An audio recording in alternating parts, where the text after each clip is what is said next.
It now gives me great pleasure to invite our graduating head boy and head girl, Shivam Jamani and Nishka Charoria, to share with us their experiences of their years at our school.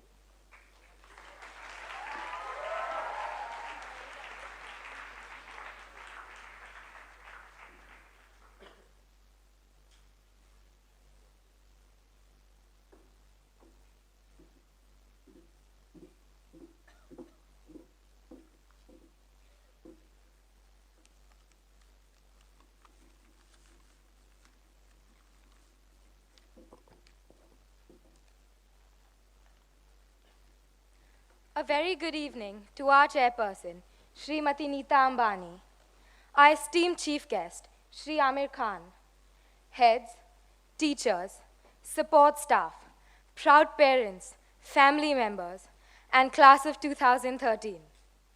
I stand here today not as your head girl, but simply as a student of this class, to encapsulate what we might be experiencing or the emotions we might be feeling today. It is truly a privilege. Over the past 10 memorable years in this school, students and parents alike have been put through various drills to get to this moment of accomplishment. For parents in the earlier years, it might be sourcing costumes for integration or making 100 pizza bases for yoga week. While for us, it was the exciting transformation from writing in pencils to pens. In the senior years, these became more serious. Parents were called to school more often for presentations, subject choices, what to expect from students, and maybe sometimes for the wrong reasons. While this was the first time we got to select our subjects, we went on our first class trips, wrote our first courseworks. It was the first time we got to apply for the council or for an MUN team. And then as we came to the IB, our parents were practically constantly in school for presentations for the IB, some by colleges, but mostly on how to learn to manage and use Navians. And well, we had our TOK presentations, TOK essays, IAs, courseworks, EEs, and how can we forget the most pleasant 8-hour walk up to Matheran. Today, this is our last drill. Our graduation. No matter how much we might have resented those tasks that they put us through, and however obsessive we might have thought our parents were for furiously taking down notes at every PTM, these years have left us with some of the best memories. So I would like to thank Mrs. Ambani for giving us this opportunity and setting up this institute that we are proud to graduate from today. Thank you, ma'am, for your endless support. You have made sure that we not only graduate today equipped with academic skills, but you have always stressed upon the importance of good values and behavior. Today we graduate as principled and capable students. And an enormous thank you to our parents, without whose encouragement and support we would have never made it through. They were there to wake us up at unearthly hours with a cup of coffee, or to write endless leave notes when we bunked, and to celebrate every achievement. I think they deserve a big round of applause.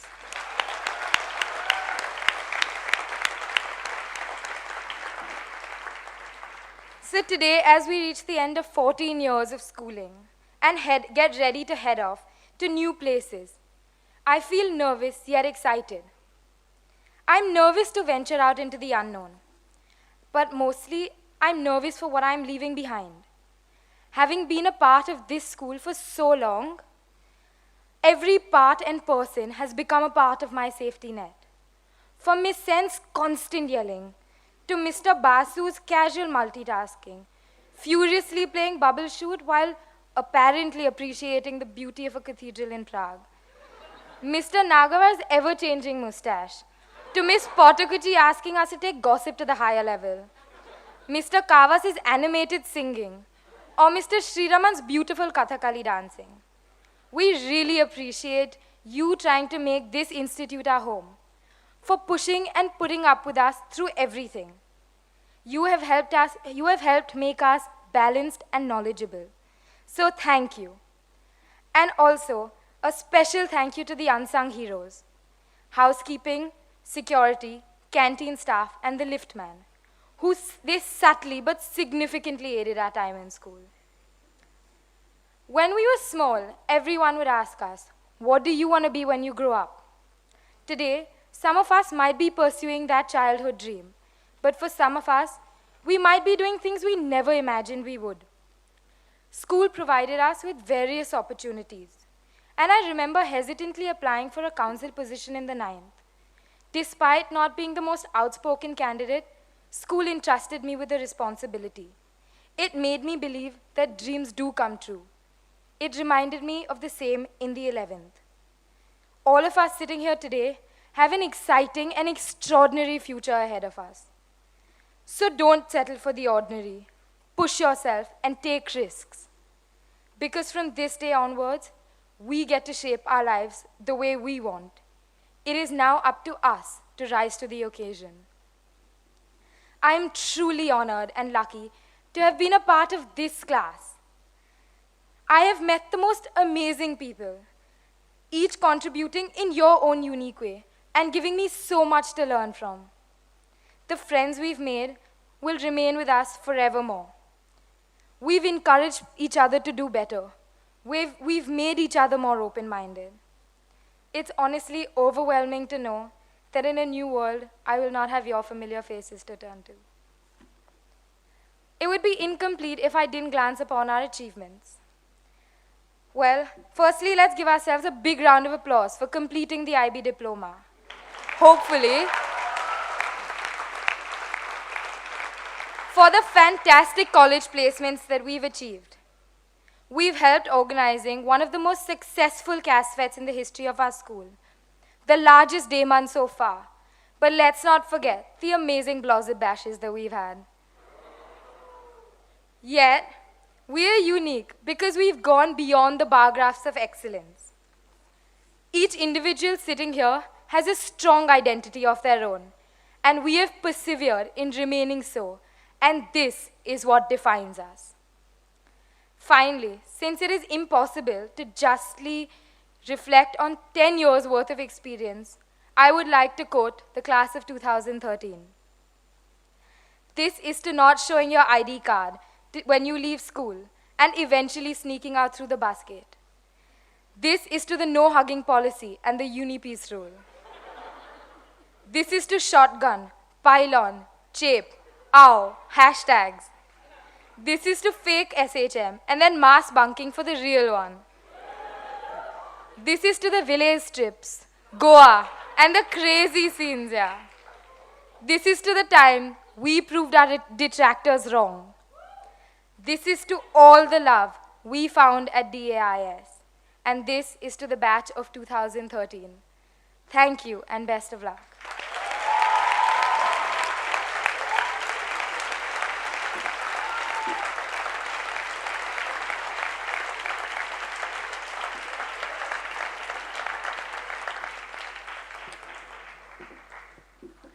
Good evening, respected Chairperson, Mrs. Neeta Ambani, esteemed Chief Guest, Mr. Amir Khan, heads, teachers, parents, and the most important guests for this evening, the class of 2013.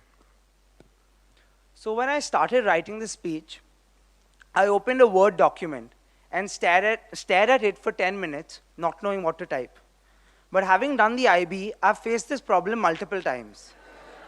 But this time, I couldn't Google graduation speech, copy-paste what comes on the first link and put it in that document. So the next best option for any other IB student would be to open Facebook. And that's exactly what I did. And there on chat, Surya asked me in the middle of a conversation, "What part of school will you never forget?" So the first thing that came to my mind were those challenging E's and I's, the predicted score and the average score rising to a 42, plagiarizing TOK essays for the first draft only, the commentaries and everything else. But then I thought again, is that what's going to define our IB life? Is that what we are going to be remembered for here by our teachers and heads? Is that the impact we have created on this school? No, my friends, we have done a lot more than just that. So whatever happens on the 6th of July, be happy, and moreover, be proud of what we as a batch have accomplished. Which was the first batch to have such talented musicians to perform in front of Mr. A.R. Rahman?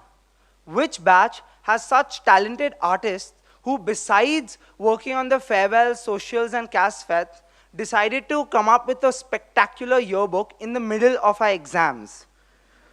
Which was the first batch to endure the 8-hour trek in Matheran in the heat without enough water? Yes, the answer is in front of you. The batch of 2013. And besides that, we have such talented singers, artists, aspiring mathematicians, physicists, economists, geomorphologists, urban planners, and everything else.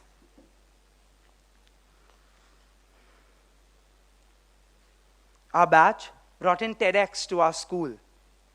Our batch, was also the first to manage the manage-back deadlines and learn how to use Naviance without jeopardizing our US admissions. I've cherished all these moments and these times I've spent with you. But quite sadly, the most memorable experiences in life cannot be relived. So, don't chase that dream of yours so strictly that you forget to enjoy life and every moment that's there. So enjoy life to its fullest. Today does not only mark the end of the IB, but the 10 glorious years before that. From taking down notes from the blackboard, we moved on to taking down essays off the internet. We went from reading the news every morning during registration and sharing fun facts to using those 15 precious minutes on catching up on our sleep or finishing our essays in a haphazard manner. From once craving for PE, music, and art lessons, we started craving for those free periods in the social area. Over the years, we have grown older, obviously, become more mature, hopefully, and life has changed completely. But is it it? Is this it? This day isn't a destination, my friends. This is just another turn in the meandering course of our life. We may have canoed through the rapids, but well, the waterfall is still to come.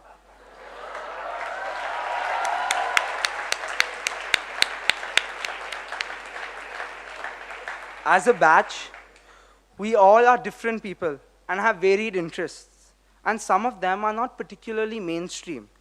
But don't be afraid to experiment with your passions, because that's what's going to make you happy. And you never know what's different and unheard of today will become mainstream tomorrow. So whatever your passions may be, don't ever give up on them. In the future, as we reinvent, change, and experiment with our passions, don't be afraid to do so, because that's what's going to make you happy. And in all of this, there will be one constant holding factor in our lives, which is something my Nana reminded me of on my 18th birthday. He said that we all are like kites, flying high in the sky, enjoying success and enjoying life. But what keeps us high up there is the thread that holds us back down. If that thread is cut, what happens? We come crashing down.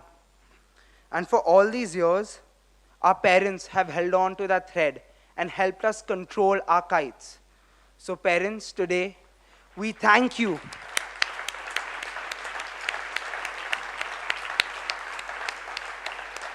So parents, today we thank you for everything you have done for us. And without that, we wouldn't have reached where we have reached right now. But today, we are graduating. We are becoming adults. And we are going to make decisions on our own. So, I think it's time to let go of the thread a little bit more. Just a little bit.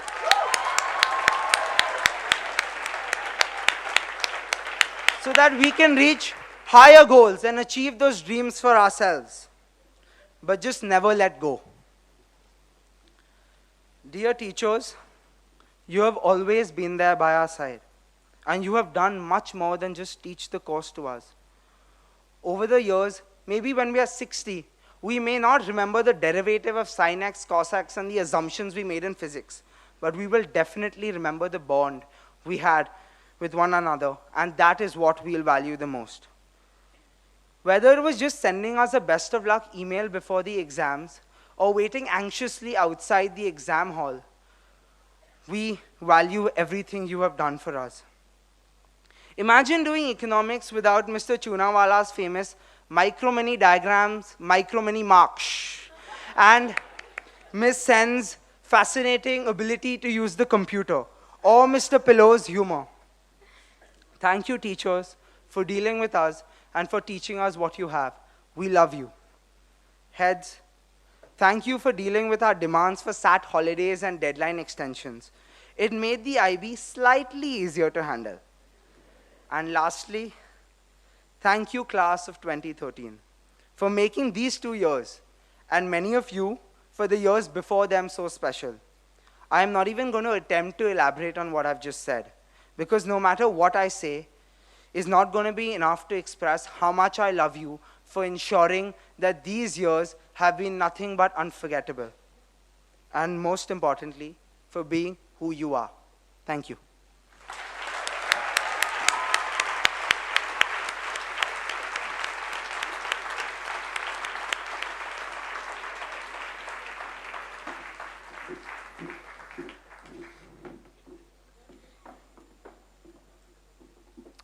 Thank you, Nishka and Shivam. We now hear from the elected class speaker, Siddhant Jayakumar.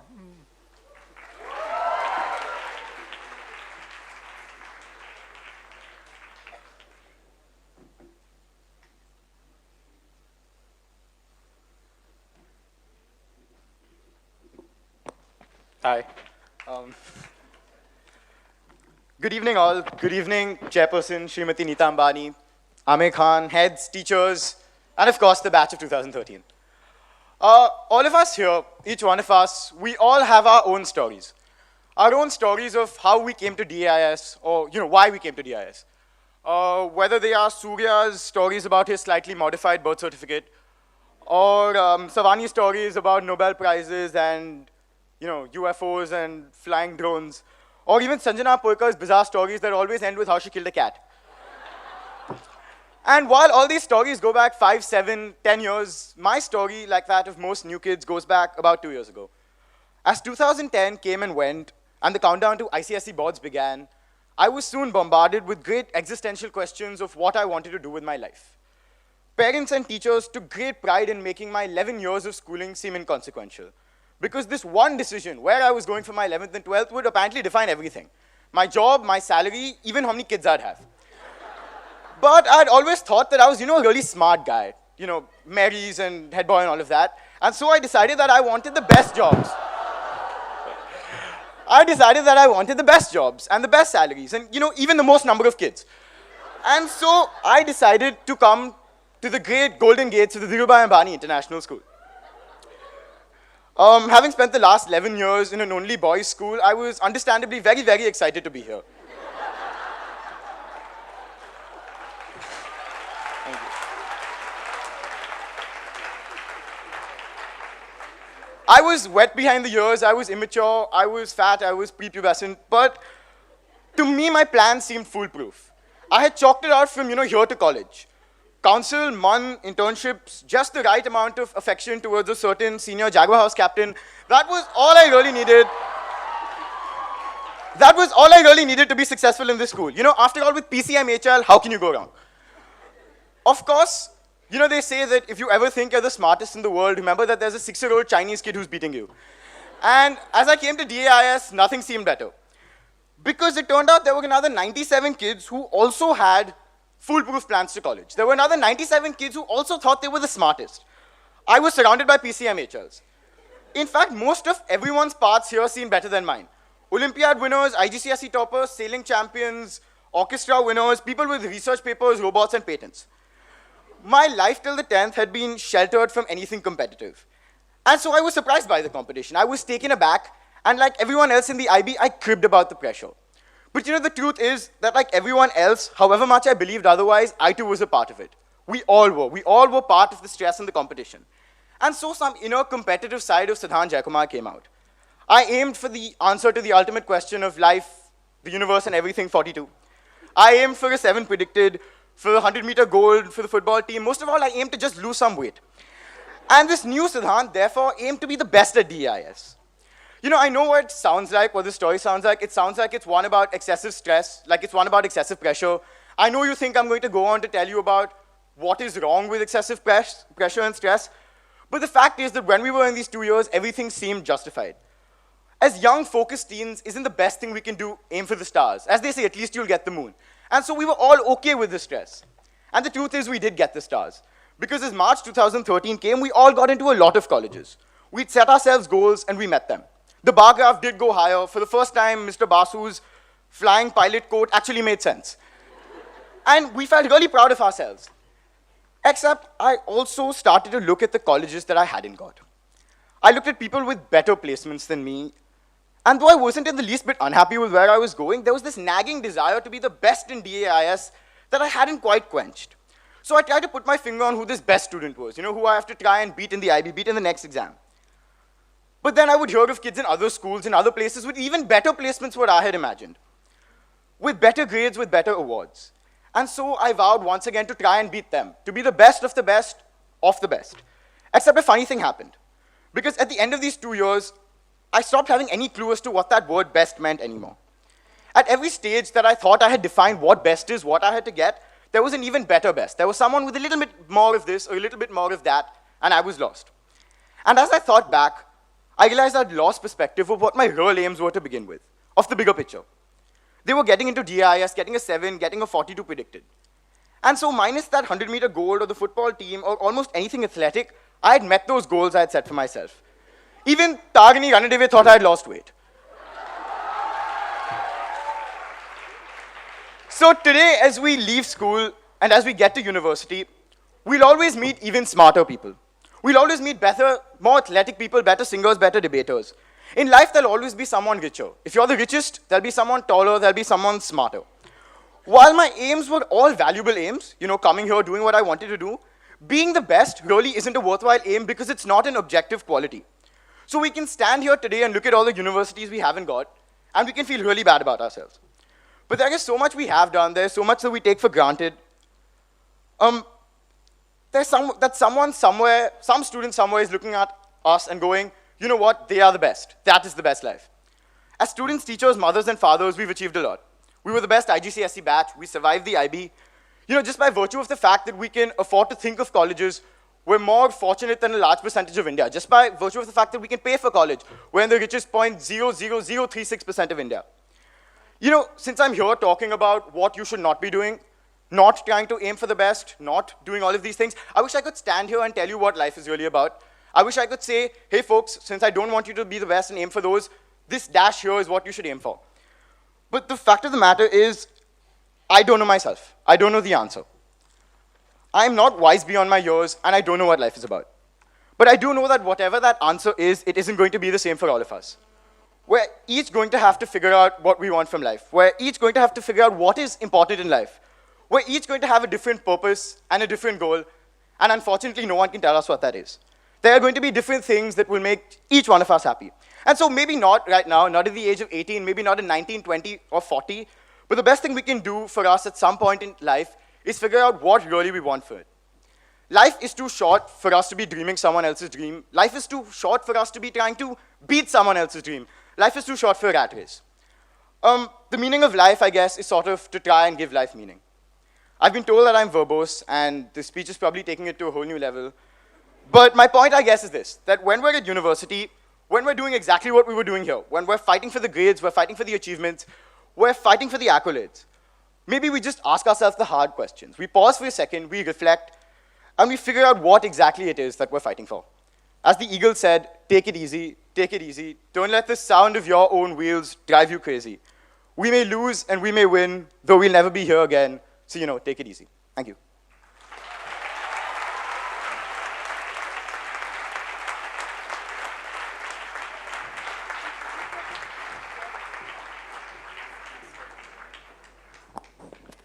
Thank you, Siddhant. It is my pleasure to introduce our chief guest, Sri Amir Khan. Amir Khan is an internationally renowned director, producer, and actor whose professional credits and awards are too numerous for me to list. Coming from a family of filmmakers who have made their mark on the industry for the last 5 decades, he has carved a niche for himself as one of the superstars of Hindi cinema, and 4 of his films have represented India at the Oscar Awards. Beyond his many contributions to the world of cinema, Amir Khan has also been a great supporter of various humanitarian and social causes, and in 2011 he was appointed by UNICEF as a national brand ambassador to promote child nutrition. The government of India has honored him with the Padma Shri and the Padma Bhushan for his contributions to the arts. His TV talk show, Satyavev Jayate,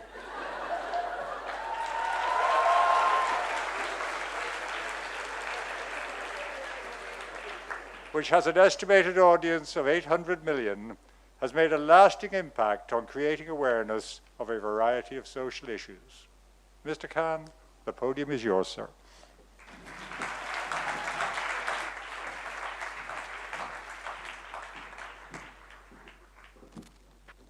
Thank you so much. When I was listening to the young kids speak and Neeta speak, I was suddenly thinking this is not such a good idea for me to be here. Yeah? Because I start crying very easily. And for some reason, though my kids are not graduating today, I suddenly found myself extremely emotional. So in case I start breaking down in the middle, just ignore that. It's all very normal. I cry very easily. It's a real pleasure to be here. I'm so happy to be here. And it's so lovely to hear these young people speak and to hear the hope in their voice. But I want to start by actually congratulating all of you who are graduating today. It must be a wonderful feeling. Actually, I don't know what it feels like because I haven't graduated yet. But I'm sure it must be.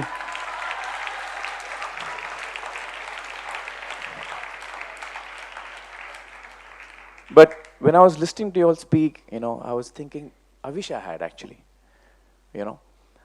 But, so congratulations to you all and to the parents. It's such a proud moment for all of you. It's such a lovely, proud moment for the parents. Saif, Amrita, close friends of mine. I can imagine what it feels like. It's really wonderful. And to the teachers who've done such a wonderful job. And Neeta, the school that you've opened, it's so wonderful to see such positive energy over here. Yeah. It's really wonderful. So congratulations to each and every one of you. Teachers, parents, students, Neeta, you, Mukesh. I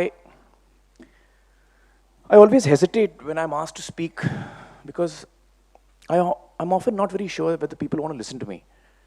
So I kind of wonder why people want to hear what I have to say, and I kind of quiet down. I'm usually very talkative at home and amongst my friends and all of that. But this is a very important moment for you all. And you all are stepping into life in a new space in life. So I'm going to share some things with you which perhaps have meant something to me. I don't know whether it will make sense to you. I don't know whether it will mean anything to you. But I think the best I can do is to share with you what I've been through in my life, and maybe that can, maybe you can find some value in that. One of the things that I've always believed in is to follow my heart and my dreams. I've always done that. I remember when I was in college, I was in the 12th, and I felt that I want to learn about cinema and filmmaking, and that was my passion. And everyone I knew in my life, my parents, my relatives, my uncle and aunt, my cousins, my friends, each one of them discouraged me. They said, don't do that. They were scared. They were scared for me. My parents were scared because they have been through this world of cinema and films, and it's very unpredictable, very volatile kind of a business. So they were worried for me, they were scared for me, which is why they wanted me to become an engineer or a doctor or chartered accountant. Neither of three I could have ever been, but that's what they wanted. And they were really scared of me entering the films, and they discouraged me very strongly. And here I was, I don't know, 16 or 17 or somewhere there, 17, yeah. And I was thinking that everybody in my life, everyone who I know, doesn't want me to do this. But this is the thing that I want to do. I really want to do this. And they gave me all kinds of, logic and explanations of how it's so unwise for me to do this. And what they were saying, made a lot of sense. I mean, for example, one of the things I wanted to do was start learning about cinema and films, and I wanted to start working as an assistant director, which meant I had to stop what I was doing, my education, formal education. So there were a lot of arguments placed in front of me to not stop my formal education. And all of them seemed perfectly sensible. But my heart was not in that. My heart was saying, I have to do, what I feel like doing. And at that time, I remember I was very young, but it was very difficult for me to, take that step. But I did. I took that step because I felt that, I'll never be happy if I don't do what I'm wanting to do. So I did that. And I think, so that's one of the most important things I can share with you guys. Follow your dreams. Follow your heart, and never lose sight or never stop believing in your dreams. There will be times when these dreams might seem unachievable or very difficult. And people close to you will be worried for you. And they may disagree with you as well. But it's important for you to follow your dreams. I think that's one of the most important things that I've learned in my life. And there will be disappointments, there will be failures. But you should never give up. You should never give up on your dream. In fact, I'd go so far as to say that whatever I am today, it's largely because of my failures. I think for me, my biggest learnings in life have been when I failed. And those are the times when I have actually learned the most for myself. So if ever you face a moment in life when you are not doing so well or didn't succeed in what you've set out to, remember that that's a very important part of your life, an important part that you need to own, and an important part that you need to learn from and grow from there. Failures should always be used in as positive a way as you can. I had made a few notes of points that I wanted to touch upon. Neeta was talking about happiness when she was speaking over here. And I was thinking to myself that what gives us happiness here? What is it that makes us happy? And it could be different things, but one of the things that I've learned is that it's the one thing in life that you get when you give. It's perhaps the only thing that you get when you give. So one of the big things that I've learned in life is to give in any form that I can. I think that's one thing that has always given me a lot of happiness and pleasure, a lot of peace when I give, whether it's my time, whether it's my affection, whether it's anything that I can to anyone who wants it. The more giving that I can be as a person, the more enriched I feel I have become. I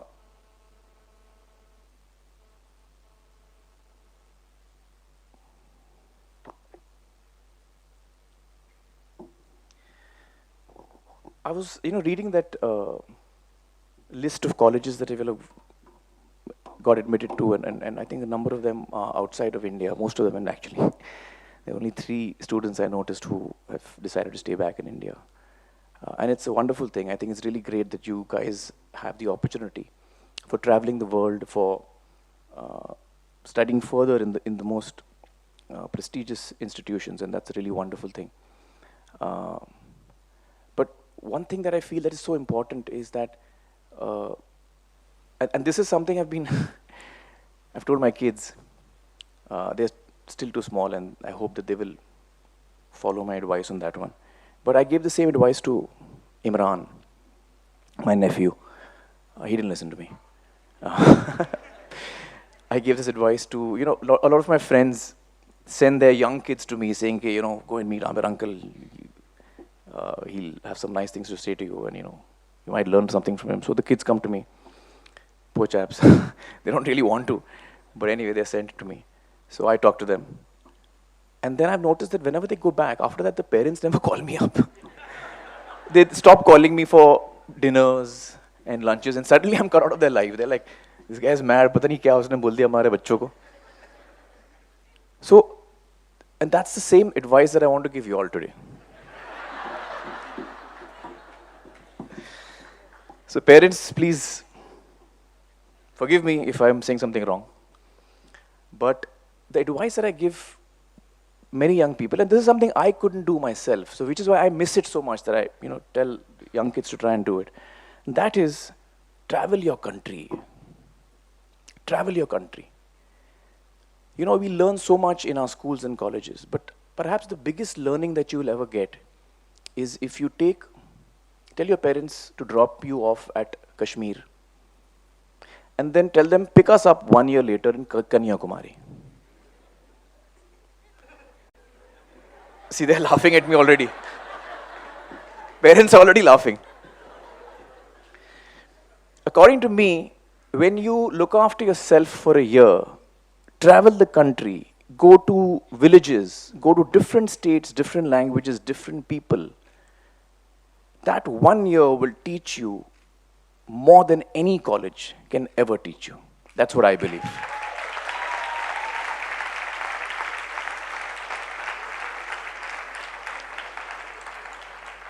And I know as parents it's very, scary कि यार मेरा बच्चा जा रहा है कश्मीर से जा रहा है कन्याकुमारी कब पहुंचेगा मुझे पता नहीं. But be practical about it. Take a group, go in a group. Five of you all can go together. आजकल cell phones हैं, you can keep in touch with your parents. Parents को heart attack कम होगा. But it's such an important thing to do here. Live on your own. Get to know how to deal with people. Get to know how to deal with life. And I think, that is such an important thing. In life, what stands by us ultimately is our ability to deal with people. What is my ability to deal with a person? What is my ability to deal with a crisis? And when you know your country, you will get attached emotionally to it in a different way, to the people of our country. You're studying abroad, most of you. And I would really like such bright kids, such bright minds to actually come back and contribute in nation building, in what India can be, and take it to the place.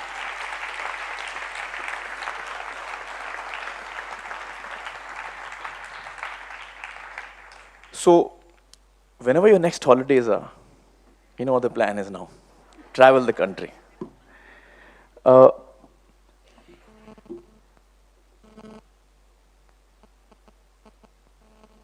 not good with phones and all that.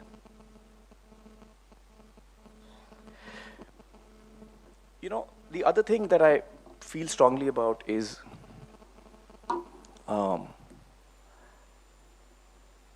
I've learned a lot. In a way, I traveled the country during SMJ. When I was doing SMJ, at that time I got to meet a lot of people. Sometimes I went to places. Sometimes I met people from different places. And as a result, this journey that I've always wanted to do. See, now it's a little difficult for me. When I go someplace, people recognize me. They don't treat me the way, they don't leave me alone.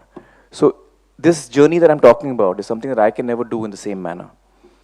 But I got to do it in a different way when I researched SMJ and got to learn so much and got to meet so many amazing people from across.